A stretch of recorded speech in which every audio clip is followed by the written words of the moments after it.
Hey guys, today I'm going to show you how to make Gone with the Wind dessert. This is a pudding that my great-grandmother and my grandmother made. I think this came out in the 50s or 60s. Not something I see ever on the internet, and it's really kind of a vanilla type pudding, custard pudding that's whipped with a graham cracker crust. I take this to a lot of potlucks, and we have this at a lot of family events.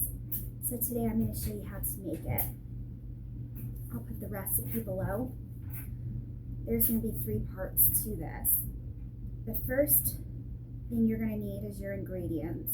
You're going to need to put some of these out so that the eggs can be brought to room temperature. You will need 2 eggs. Separate the yolks from the whites. I've done that. You'll need a cup of sugar plus 3 tablespoons. You will need a cup of milk. Got that. 1 envelope of Knox gelatin. Guess I need to put one of these away. A cup and a half of whipping cream. At this moment, I've only got the ingredients out for the first part of the recipe. You will need 3 tablespoons of margarine, 3 tablespoons of sugar, 1.5 cups of graham cracker crumbs. So the first thing we're going to do is bring the custard portion of the pudding to a boil, and that's what these ingredients are for. It's going to need to set up in the fridge for an hour. While that is cooking, I will show you how to do the crust. So let's start with the pudding. I'm sorry, the custard, and I forgot the vanilla.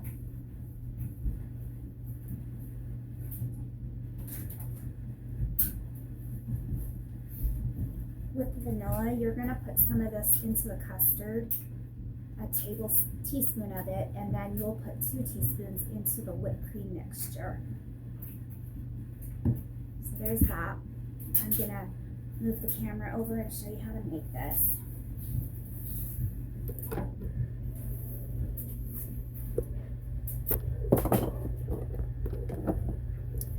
Staying at someone's house right now, so this is not my kitchen. Still got to figure out where things are. Find the mess on the counter. So we're going to bring the sugar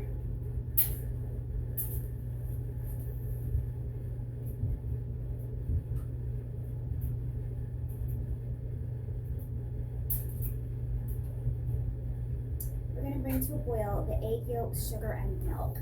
You're going to want to let the egg whites set out while you make this and while this is setting up, because they need to come to room temperature in order to whip up.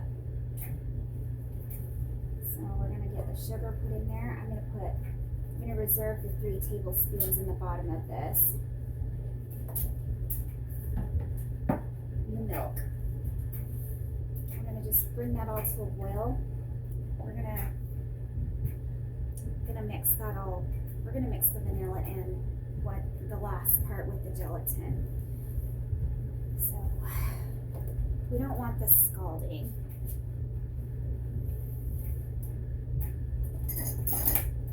It doesn't take long to come to a boil. Just gonna mix this all together.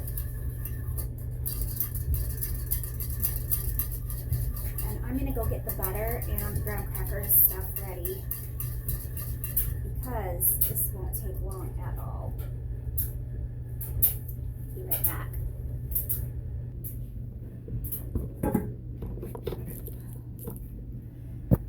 So at this point, the custard's about done. You don't want this to turn to scrambled eggs, so keep an eye on it.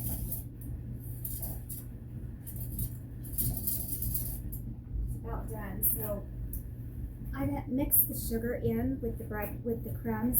There's 1.5 cups here. And we're gonna get this out of here. Checking that.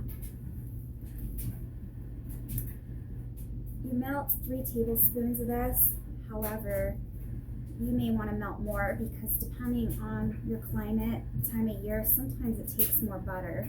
You're going to just pour this in and mix it with your hands so that it's at the point of feeling kind of crumbly. It's just barely sticking together like wet sand. And I forgot gloves, so I'm going to grab those. And check the custard. I don't want this to turn scrambled eggs.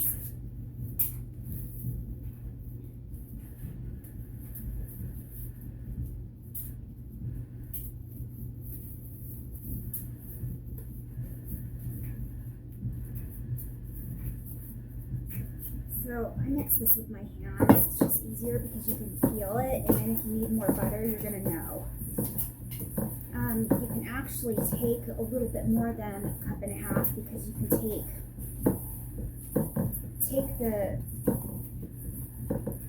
crush a little more than a cup and a half, I mean, but when you mix the crust, you only need a cup and a half, but I've gone up to 2 cups or more if I make a larger pan. This is a 9x9. Forgot to mention that. You're going to reserve some of the crushed breadcrumbs out of the butter before you put it in the butter, because you also can top like a cheesecake, you can top the pudding with the crushed breadcrumbs, which is what we do. Just gives it a little bit more depth.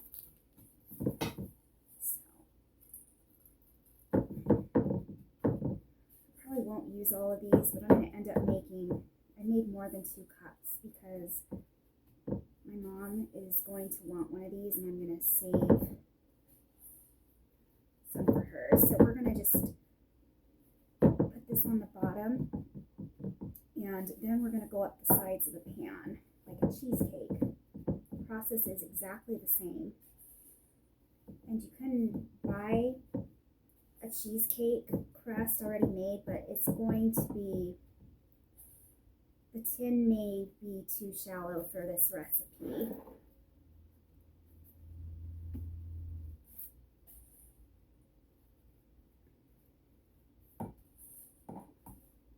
This might actually work out.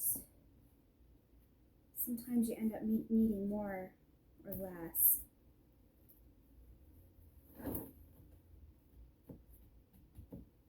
And it depends on how thick you make this crust. I like it a little thicker, not too thin. I guess I could put a little more butter in there, but that's okay. It's not holding up as much on the bottom.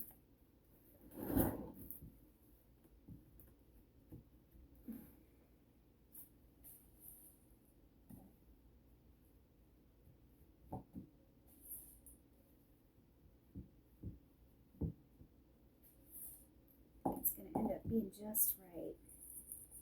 Just going to end up putting the rest in there and packing this down.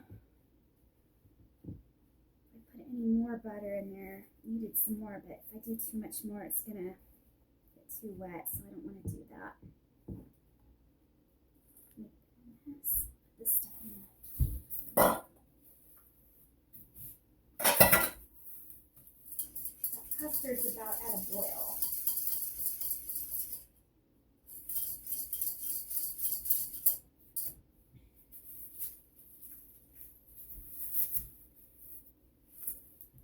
So the crust is ready. Let's go check on the custard.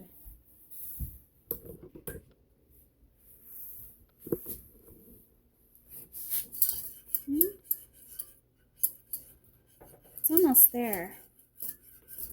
Got to tilt this. Almost there.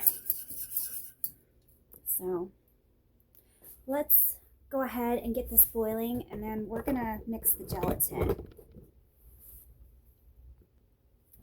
So I've got a glass of cold water. You want to make sure this is cold or the gelatin won't set up. And we're going to mix Knox gelatin, which is unflavored. If you don't have Knox gelatin, you can use agar powder or marshmallow root as well. You will have to play with the recipe. Some people don't do gelatin or animal products. I'll be right back.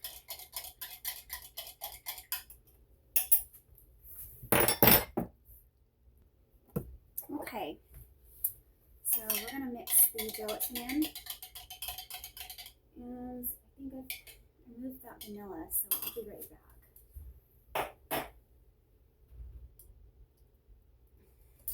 I'm gonna mix that into,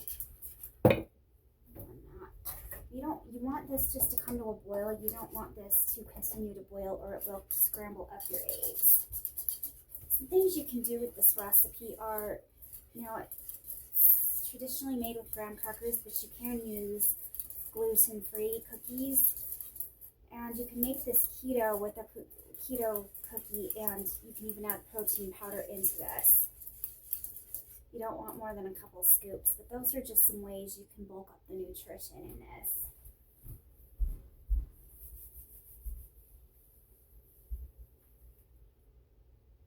Where did I put that vanilla?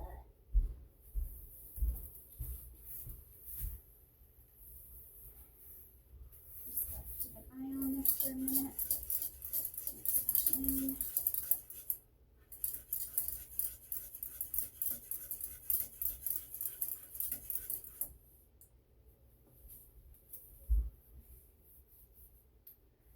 This is the part about being scatterbrained.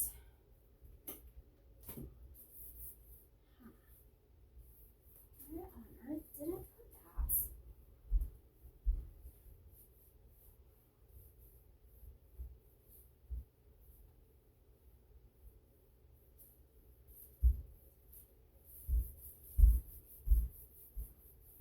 I really do need to find this. I'll be back. Got it. Just gonna roughly estimate. Mix that in. Now this part, you do need to put it in the fridge for an hour to cool, because if you don't, it won't set up.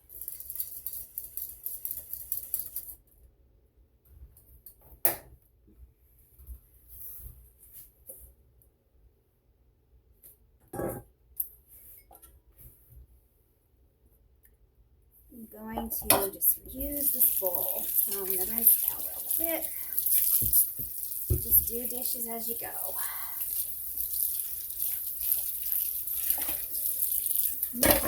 If you put it in a metal bowl, it's gonna cool much quicker than if you put it in a different kind of dish. So that's what we are going to do.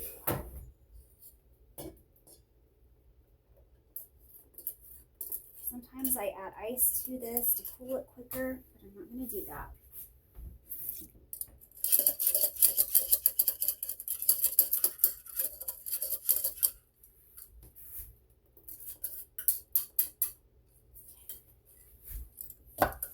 All right, be back in an hour, guys.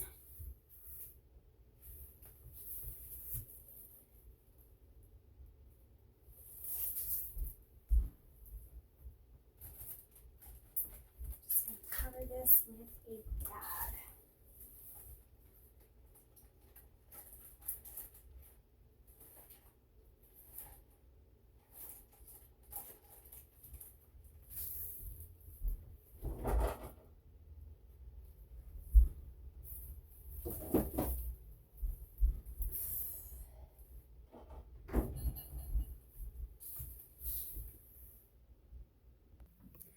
So with the addition of protein powder, if you do choose to do that, I add it into the custard part, and you only want like 2 big scoops. You don't have to add any other ingredients. It's just gonna set up a little bit thicker. And I use a vanilla one, but you can use an unflavored. People actually will make this dessert in other flavors, but I've personally never tried it. So I don't know how it would turn out, but I'm sure it might have some good results.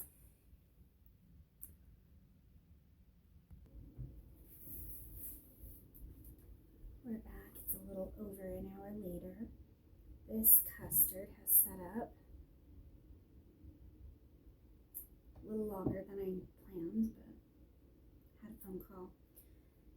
So in this bowl, we have the 1.5 cups of whipping cream, and I've already got the vanilla added to it, 2 teaspoons.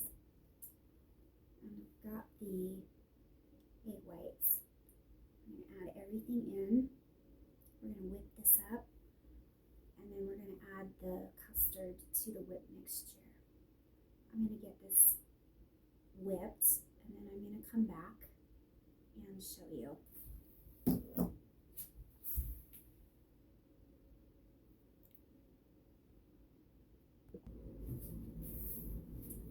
So we've got the whipping cream whipped up, and now we're going to take the custard and fold it in.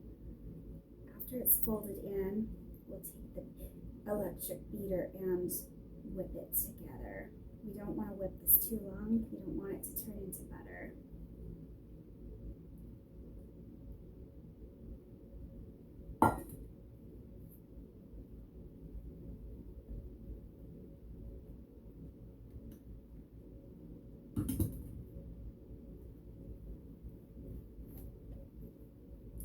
And I don't know that you necessarily have to use the beaters, but this is the way that the directions say to do it. So that's what I'm going to do, because you want this all incorporated.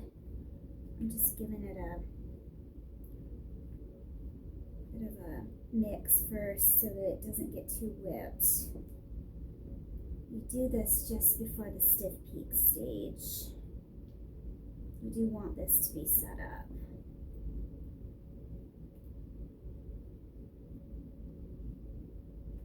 You don't want to let the air out. Okay, let's whip it up.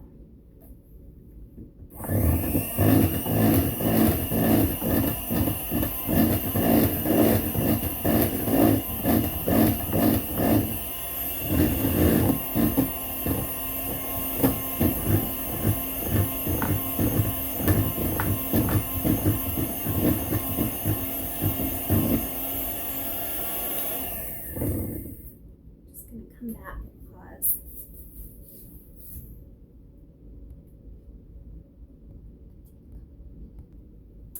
So this is all done. Let's whip this up, or pour this in, and then we're going to cover this with a bag or something, plastic. This does need to set up for 6 to 8 hours. So overnight, after it's set up, you would put the graham cracker crumbs on top. It works best if it's chilled for at least 12 hours, but you can get away with 6 to 8. If you're going to transport this, I would suggest doing it longer. So let's pour her in.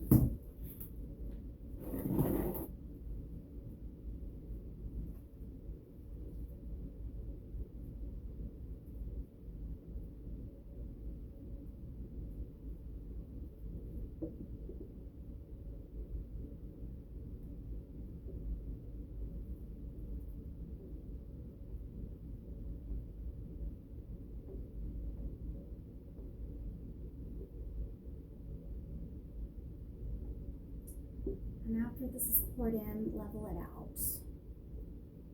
Because this will start setting up, and it won't even out if you don't try to level it.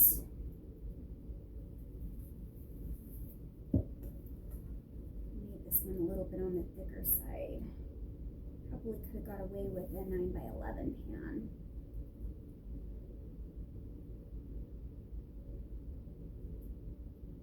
What my grandmother does. This will just be a little bit thicker. Love licking the bowl when I'm done. Gonna take some stuff out of the fridge, dispose it.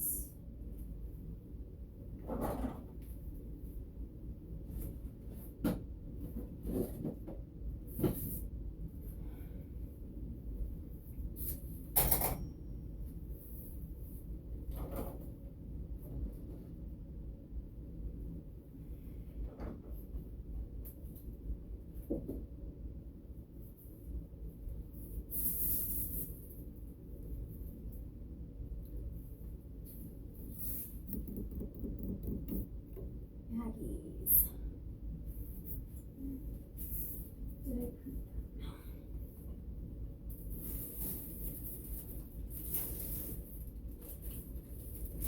I don't think this is gonna fit, but I'm gonna try it.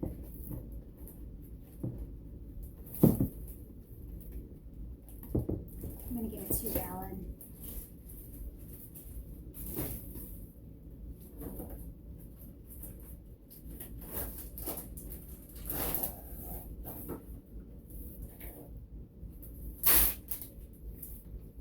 I don't like cling wrap. I like press and seal. I have sensory issues with that stuff, but I don't have any of it right now, so this is what I'm going to use. All right, that's what I'm talking. So put this in the fridge and see what it looks like in the morning.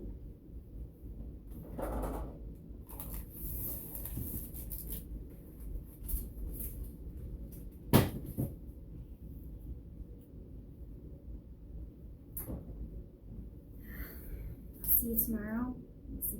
Make sure it sets up, and then I'll show you what it looks like.